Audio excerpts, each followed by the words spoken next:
आज हम चारवाक दर्शन करेंगे। चारवाक दर्शन का पहले हम सामान्य परिचय जानेंगे कि चारवाक दर्शन दिया किसने या है क्या चारवाक दर्शन। चारवाक दर्शन का कोई ग्रंथ उपलब्ध नहीं है और चारवाक दर्शन के बारे में जो भी हम जानते हैं वो जो इसके आगे के जो दर्शन हैं तो उन दर्शनों में चारवाक दर्शन के सिद्धांतों की आलोचना की गई है।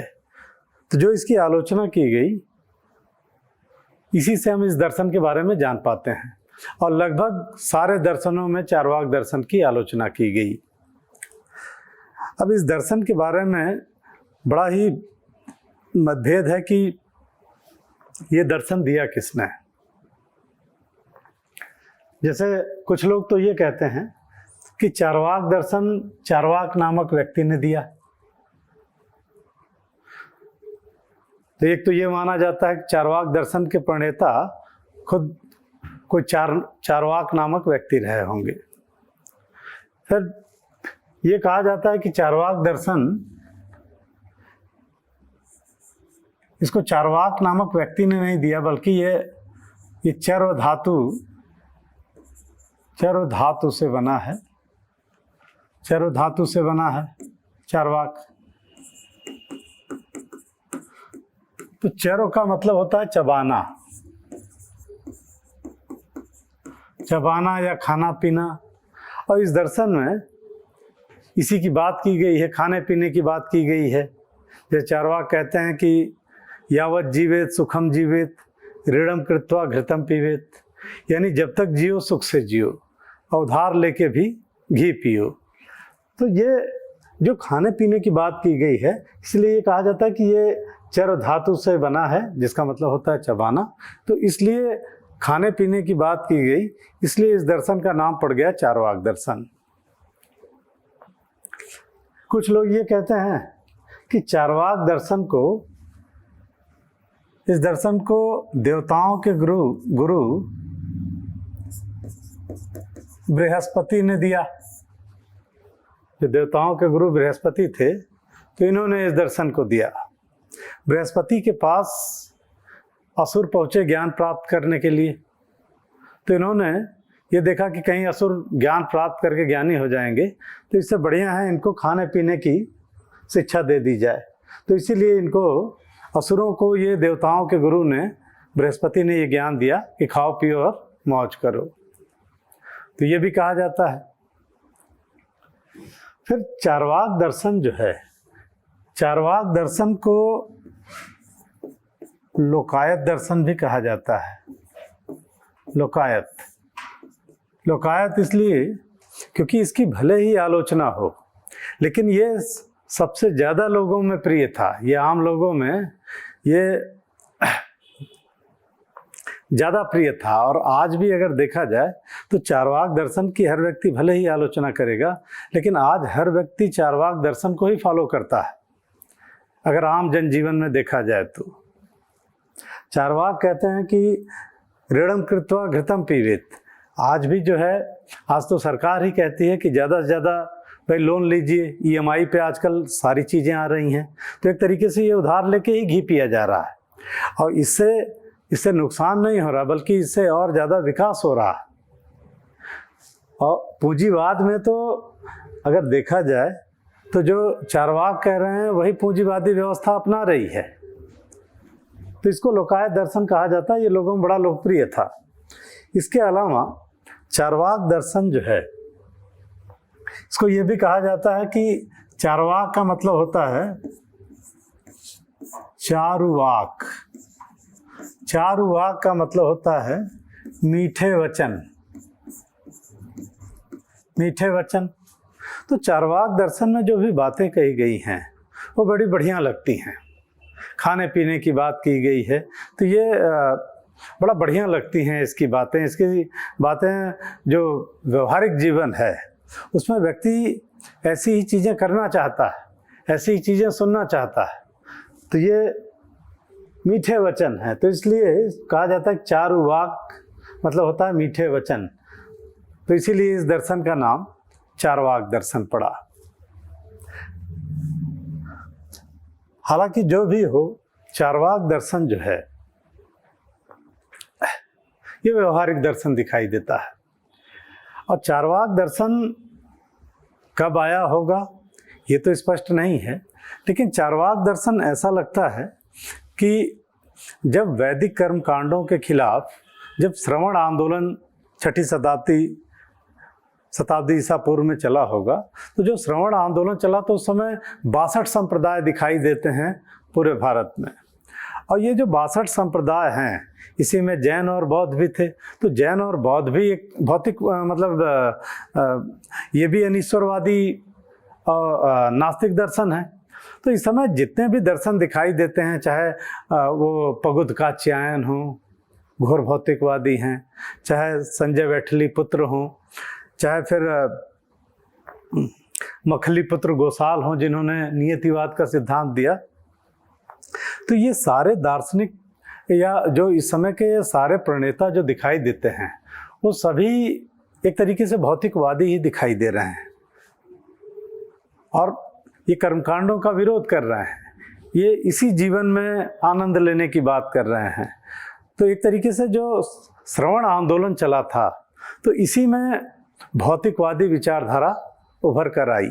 हालांकि चारवाक जो है ये घोर भौतिकवादी दिखाई देते हैं। तो ये कारण था कि हम देखेंगे कि अन्य दर्शनों ने जो इसके बाद दर्शन आए और या इसके समकालीन भी जो बौद्ध जैन हैं, तो ये लोग भी चारवाक दर्शन की आलोचना करते हैं। अब चारवाक दर्शन की ज्ञान मीमांसा हम देखेंगे।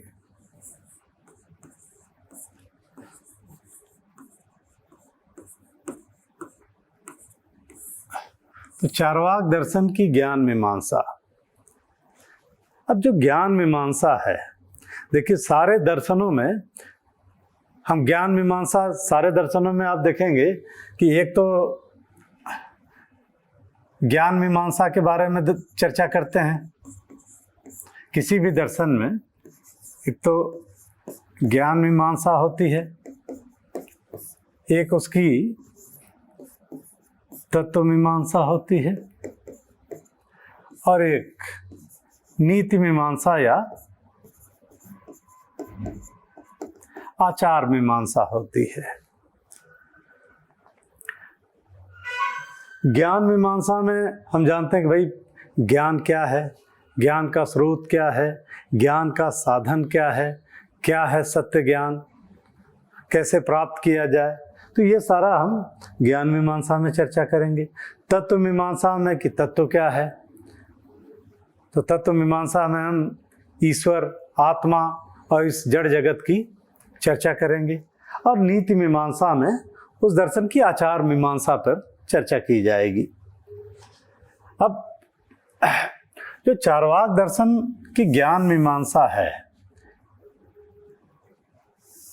चारवाक दर्शन की ज्ञान मीमांसा देखने से पहले हम देखेंगे कि सामान्यतः अगर देखा जाए तो सामान्यतः दर्शनों में एक तो जो ज्ञान का साधन माना जाता है, जैसे ज्ञान मीमांसा है, तो ज्ञान मीमांसा में प्रमा, प्रमेय और प्रमाण की व्याख्या की जाती है। यानी ज्ञान क्या है, ज्ञान का साधन क्या है और ज्ञान का प्रमाण क्या है।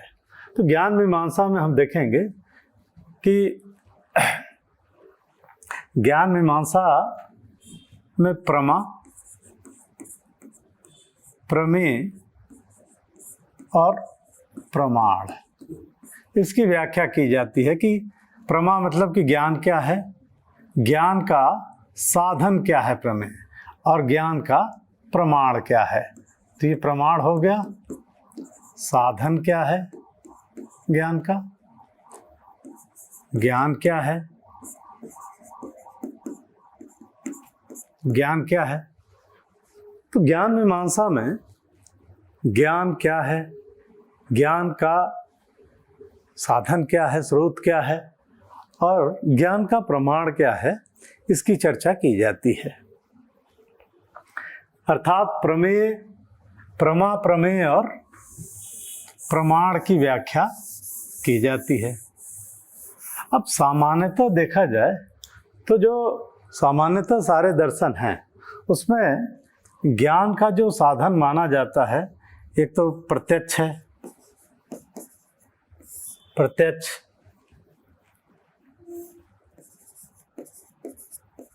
अनुमान, शब्द प्रमाण,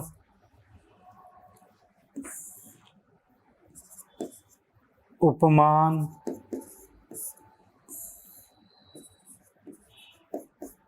अर्थापत्ति और अनुपलब्धि। अनुपलब्धि तो ये ज्ञान के साधन माने जाते हैं। लेकिन सामान्यतः देखा जाए तो सामान्यतः दर्शनों में प्रत्यक्ष, अनुमान और शब्द, इसको ज्ञान का स्रोत माना जाता है। सामान्यतः ये सभी दर्शन ये मानते हैं कि ज्ञान का जो साधन है वो प्रत्यक्ष है, अनुमान है और शब्द है। अब तो हम प्रत्यक्ष, अनुमान और शब्द के बारे में जानेंगे कि ये क्या, कौन से प्रमाण हैं या ज्ञान के किस तरीके से ये स्रोत हैं। तो जो प्रत्यक्ष प्रमाण होता है, प्रत्यक्ष प्रमाण जो हम प्रत्यक्ष करते हैं, जिसका ज्ञान हम इंद्रियों के माध्यम से प्राप्त करते हैं, तो प्रत्यक्ष प्रमाण जो है ये ज्ञान का बहुत बड़ा स्रोत है और ये प्राप्त होता है इंद्रियों के माध्यम से। इसीलिए जो प्रत्यक्ष की परिभाषा की जाती है कि इंद्रियार्थ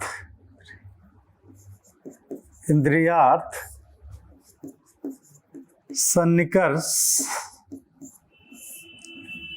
जन्य ज्ञान प्रत्यक्ष है। अर्थात इंद्रियों का पदार्थ से जो सन्निकर्ष होता है, उससे जो ज्ञान प्राप्त होता है वो प्रत्यक्ष है। जैसे ये पदार्थ है, इसका जो इंद्रियों से संपर्क हो रहा है, जैसे आँखों से हम देख रहे हैं इसको, त्वचा से महसूस कर रहे हैं, तो इस पदार्थ का इंद्रियों से जो संपर्क होता है उससे इस पेन के बारे में हमको जानकारी हो रही है। तो इंद्रियों का पदार्थ से जो सन्निकर्ष होता है उससे जो ज्ञान प्राप्त होता है उसको प्रत्यक्ष ज्ञान कहते हैं। और प्रत्यक्ष ज्ञान इंद्रियों से होता है, तो इंद्रियां क्या हैं? तो इंद्रियां जो हैं आँख, नाक, कान, जिह्वा और त्वचा। तो आँख, नाक, कान, जिह्वा और त्वचा, ये इंद्रियां हैं। अब इनके द्वारा जो ज्ञान प्राप्त होता है वही प्रत्यक्ष ज्ञान है कि आँख से हम देख रहे हैं या जिह्वा से उसका रसास्वाद कर रहे हैं या सुन रहे हैं, सूंघ रहे हैं कान से या त्वचा से महसूस कर रहे हैं, तो ये प्रत्यक्ष ज्ञान है। जैसे कोई चीज़ हम खा रहे हैं तो देख रहे हैं, इसके बाद उसका रसास्वादन कर रहे हैं कि समोसा है, इसको हाथ में लिया, इसको खाया, जो है जिह्वा से इसका रसास्वादन किया, हाथ से इसको महसूस किया, सूंघ भी रहे हैं। तो ये जो इंद्रियों से प्राप्त ज्ञान होता है इसको प्रत्यक्ष कहते हैं और ये असंदिग्ध ज्ञान है। इसीलिए प्रत्यक्ष को कहा भी जाता है कि प्रत्यक्षम किम प्रमाणम, प्रत्यक्ष के लिए किसी प्रमाण की आवश्यकता नहीं होती। दूसरा जो ज्ञान का साधन है वो है अनुमान। अनुमान हम बहुत सारा ज्ञान अपने जीवन में अनुमान से प्राप्त करते हैं। अनुमान जो होता है, अनुमान यानी पूर्व ज्ञान के आधार पर वर्तमान में हम ज्ञान प्राप्त करते हैं, और अनुमान ये व्याप्ति कथन पर आधारित होता है। तो अनुमान प्रमाण जो है ये व्याप्ति कथन पर आधारित होता है। अब व्याप्ति कथन क्या है? तो व्याप्ति कथन में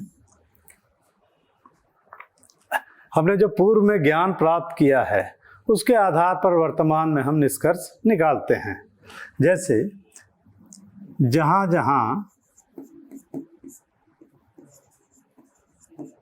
जहाँ धुआं है वहाँ वहाँ आग है। ये पहला कथन हो गया। दूसरा, पर्वत पर धुआं है। फिर तीसरा कथन निष्कर्ष निकालेंगे कि अतः पर्वत पर आग है। तो अनुमान जो है ये व्याप्ति कथन पर आधारित होता है कि पूर्व में जो हमने ज्ञान प्राप्त किया है उसके आधार पर वर्तमान में हम निष्कर्ष निकालते हैं। और हम अपने व्यवहारिक जीवन में बहुत सारा ज्ञान अनुमान के माध्यम से ही प्राप्त करते हैं। फिर है शब्द प्रमाण। शब्द प्रमाण, इसको जो परिभाषित किया गया है, आप तो पदेशः शब्दः, आप्तोपदेशः शब्दः, अर्थात आप्त पुरुष के वचन ही शब्द प्रमाण है। तो ये कहा गया है आप्त पुरुष मतलब विश्वासी पुरुष, जो भरोसेमंद पुरुष है। जैसे कोई संत है या कोई विश्वासी पुरुष है तो उसके वचन ही शब्द प्रमाण है, यानी वो जो कह रहे हैं वो शब्द प्रमाण है। या जो हमारे ग्रंथों में लिखा हुआ है वो शब्द प्रमाण है। तो ये भी एक ज्ञान प्राप्ति का बड़ा साधन है, शब्द प्रमाण। तो इस तरीके से ये सामान्यतः तीन प्रमाण या तीन ज्ञान के ये जो साधन हैं, ये सामान्यतः सभी दर्शन मानते हैं। अब हम चार्वाक दर्शन की ज्ञान मीमांसा करेंगे। ये चार्वाक दर्शन की ज्ञान मीमांसा जानने से पहले ये इन प्रमाणों को जानना आवश्यक है ताकि आप इसको समझ सकें। अब चार्वाक की जो ज्ञान मीमांसा है, सामान्यतः आपने देखा कि सारे दर्शन प्रत्यक्ष, अनुमान और शब्द तीनों प्रमाणों को मानते हैं। लेकिन चार्वाक जो है, चार्वाक की जो ज्ञान मीमांसा है वो प्रत्यक्षवादी है। प्रत्यक्षवादी अर्थात चार्वाक केवल प्रत्यक्ष प्रमाण को ही मानते हैं, अन्य प्रमाणों को नहीं। तो चार्वाक केवल ये प्रत्यक्षवादी दार्शनिक हैं और चार्वाक केवल प्रत्यक्ष को ही प्रमाण मानते हैं। तो प्रत्यक्ष को ही प्रमाण मानते हैं चार्वाक, और अन्य प्रमाणों का चार्वाक खंडन कर देते हैं। अब प्रश्न उठता है कि प्रत्यक्ष क्या है? तो चार्वाक भी प्रत्यक्ष की वही परिभाषा देते हैं जो अन्य दर्शनों में दी गई है। इंद्रियार्थ सन्निकर्ष जन्य ज्ञान प्रत्यक्ष है। अर्थात इंद्रियों का जो पदार्थ से सन्निकर्ष होता है, उससे जो ज्ञान प्राप्त होता है उसी को प्रत्यक्ष कहते हैं। और इंद्रियां कौन कौन है? तो आँख, नाक, कान,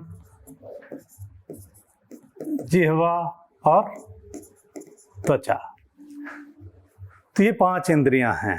तो इनके माध्यम से जो ज्ञान प्राप्त होता है वो प्रत्यक्ष ज्ञान है। और इस प्रकार तो चार्वाक प्रत्यक्षवादी दार्शनिक हैं, ये प्रत्यक्ष को ही प्रमाण मानते हैं। और ये भी अन्य भारतीय दर्शनों की तरह प्रत्यक्ष को परिभाषित कर इसमें भी किया गया है कि इंद्रियार्थ सन्निकर्ष जन्य ज्ञान प्रत्यक्ष है।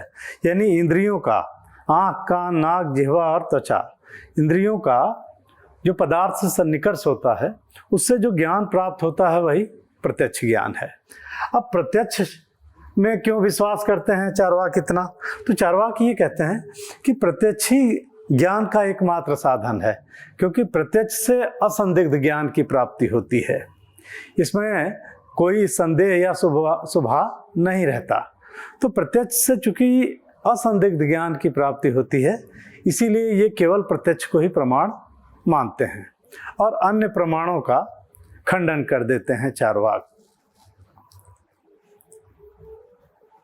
अब चार्वाक जो अन्य प्रमाणों का खंडन करते हैं, जैसे अब चार्वाक द्वारा अनुमान का खंडन देखेंगे हम कि अनुमान प्रमाण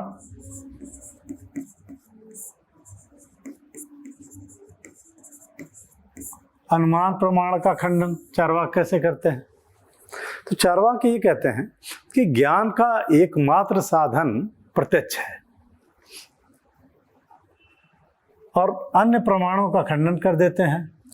अनुमान का जो खंडन करते हैं, चार्वाक ये कहते हैं कि अनुमान जो है ये पूर्व ज्ञान के आधार पर वर्तमान में जो ज्ञान प्राप्त किया जाता है या जिस निष्कर्ष पहुंचा जाता है उसी को अनुमान कहते हैं। अब ये कहते हैं कि अनुमान व्याप्ति कथन पर आधारित है। अनुमान प्रमाण जो है ये व्याप्ति कथन पर आधारित है।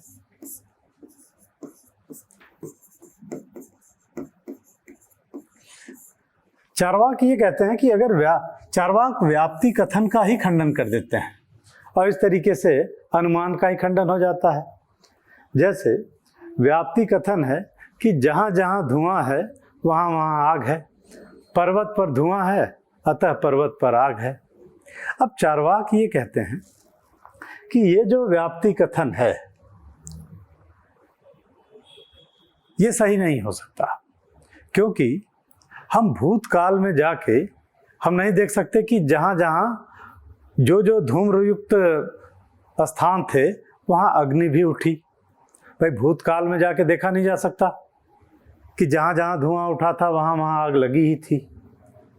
भविष्य काल में भी हम देख नहीं सकते कि जहाँ जहाँ धुआं उठेगा वहाँ वहाँ आग लगेगी ही। और वर्तमान काल में भी हमारा जो निरीक्षण का दायरा है वो बहुत सीमित है। वर्तमान काल में भी हमारा जो प्रत्यक्ष है वो बहुत सीमित है। वर्तमान में भी हम कितनी जगह देखते हैं कि धुआं उठता है और आग लगती है। तो इस आधार पे इतना बड़ा निष्कर्ष नहीं निकाला जा सकता कि जहाँ जहाँ धुआं है वहाँ वहाँ आग है। हो सकता है गीली लकड़ी हो, केवल धुआं उठ रहा हो, आग न लगी हो। वर्तमान काल में देखा जाए तो पता चला कि धुआं उठ रहा है, बाल्टी लेके आप दौड़े, मच्छर वाली गाड़ी धुआं उड़ा के गई है, केवल धुआं उठ रहा है, आग नहीं लगी है। किसी के कमरे में तोड़ के आप घुसे जो है कि धुआं उठ रहा है, अंदर पता चला कि सामने वाला सिगरेट पी रहा है। तो कोई ज़रूरी नहीं है कि जहाँ जहाँ धुआं उठे वहाँ वहाँ आग हो। तो इस तरीके से चार्वाक कहते हैं कि अनुमान व्याप्ति पे आधारित है और व्याप्ति कथन का ही खंडन कर देते हैं। जैसे हम देखेंगे कि आज भी अनुमान लगाया जाता है कि आपने अनुमान लगाया कि बादल घिरा है, बारिश होगी तो छाता लेके चलें, लेकिन कोई ज़रूरी नहीं है कि बादल हो तो बारिश हो ही। तो इस तरीके से ये व्याप्ति कथन का खंडन कर देते हैं। या फिर जैसे व्याप्ति कथन है कि राम मरणशील है, श्याम मरणशील है,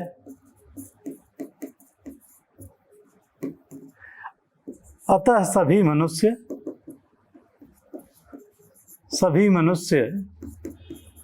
मरणशील हैं। अब यहाँ पे ये जो अंदाज़ा लगाया जाता है कि सभी मनुष्य मरणशील हैं, ये कहा जाता है कि दुनिया में जो आया है उसको जाना है।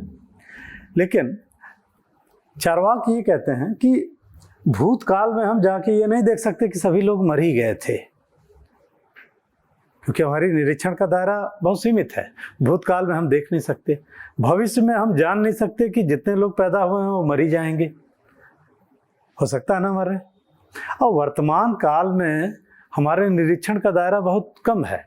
भाई एक आदमी अपने पूरे जीवन काल में 150 लोगों को मरते देखता है, 1000 लोगों को देख लेगा ज़्यादा से ज़्यादा। लेकिन 1000 लोगों के हिसाब से इतनी बड़ी जनसंख्या का अंदाजा लगाना कि सभी लोग मर ही जाएंगे, ये सही नहीं है। तो चार्वाक ये कहते हैं कि प्रत्यक्ष से हम ये नहीं जान सकते कि सभी मनुष्य मर ही जाएंगे, और अनुमान जो है, अनुमान व्याप्ति कथन पे आधारित है, उसका खंडन कर देते हैं चार्वाक। और ये कहते हैं कि इससे जो है अनुमान से असंदिग्ध ज्ञान की प्राप्ति नहीं होती, अनुमान से हमेशा संदिग्ध ज्ञान की ही प्राप्ति होती है। अनुमान एक संभाव्यता है, एक अटकल है, इसका सही हो जाना एक दुर्घटना है कि भाई सही हो गया तो सही हो गया, गलत भी हो सकता है। जैसे हम व्यवहारिक जीवन में हम देखते हैं कि बहुत सारा अनुमान ही लगाया जाता है। शादियों में अनुमान लगाया जाता है कि लड़का बहुत बढ़िया है, अच्छा है, जो है अच्छा खानदान है, लेकिन पता चलता है साल भर में तलाक हो गया, तो अनुमान का खंडन हो गया। तो अनुमान से संदिग्ध ज्ञान की प्राप्ति होती है, इससे असंदिग्ध ज्ञान की प्राप्ति नहीं होती। और कोई भी व्यक्ति संदिग्ध ज्ञान प्राप्त करना नहीं चाहेगा, इसीलिए चार्वाक अनुमान प्रमाण का खंडन कर देते हैं।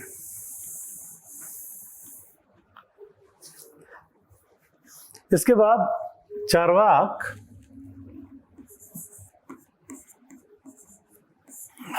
शब्द प्रमाण का भी खंडन करते हैं।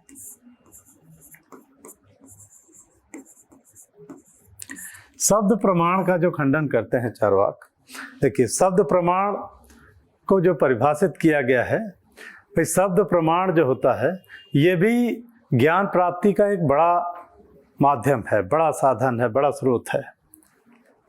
अब शब्द प्रमाण को जो परिभाषित किया जाता है कि क्या है शब्द प्रमाण, तो आप तो उपदेश है, आप तो उपदेश है शब्द है, अर्थात आप्त पुरुष के वचन ही शब्द प्रमाण हैं।